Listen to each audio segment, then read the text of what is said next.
The Tarpan was a primitive and now extinct breed of wild horse that once roamed the vast plains and forests of Europe and Western Asia. Known for its untamed spirit and rugged appearance, the Tarpan is considered one of the ancestors of modern domestic horses.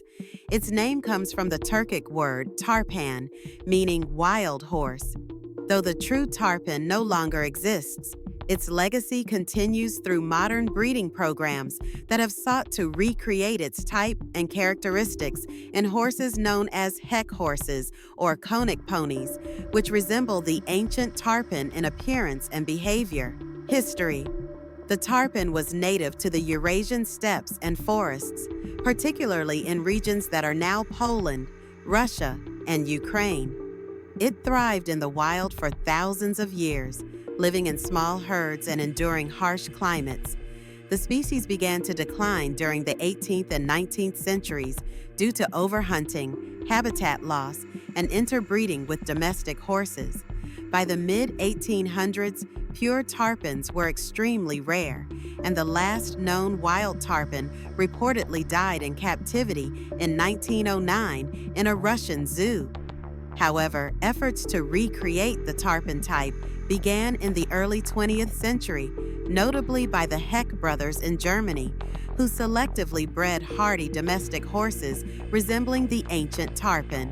This resulted in the modern Heck Tarpan, a look-alike breed used today to represent primitive horse types in conservation projects. Characteristics. The Tarpan was a small, stocky horse, typically standing approximately between 12 and 13 hands high. It had a strong, muscular body, a thick neck, and a broad head with a convex profile. Its coat was usually grullo or dun-colored, a grayish or mouse brown shade, with a dark dorsal stripe running along its back and zebra-like stripes on its legs. The mane and tail were dark and coarse, and the mane often stood upright rather than falling to one side. These features gave the Tarpan a rugged, primitive look, ideal for surviving in wild conditions. The modern Tarpan-type horses, like the Konik and Heck horse, share many of these traits. Behavior and temperament. The original Tarpan was a wild and wary animal, not easily tamed or approached. It had a highly alert and independent nature, a result of living in harsh environments where survival depended on caution and strength. Modern Tarpan-type horses, however, have been selectively bred for more manageable temperaments. They are hardy, intelligent, and adaptable, though they still retain a degree of independence and sensitivity. These horses are social within their herds and display strong survival instincts, making them excellent for rewilding projects and nature reserves. Training.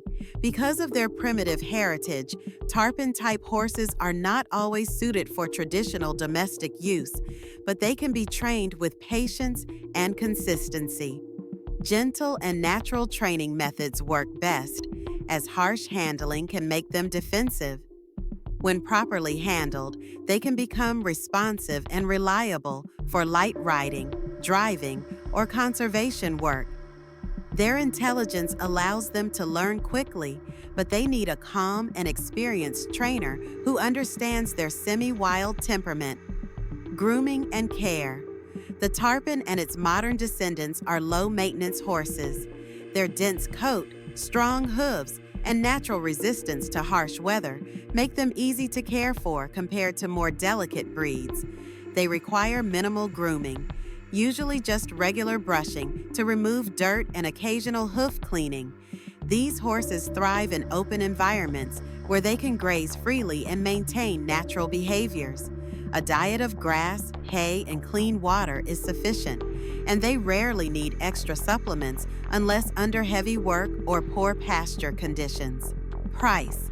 As the true Tarpan is extinct, only its modern look-alike breeds, such as the Heck Tarpan and Konik horse, are available today.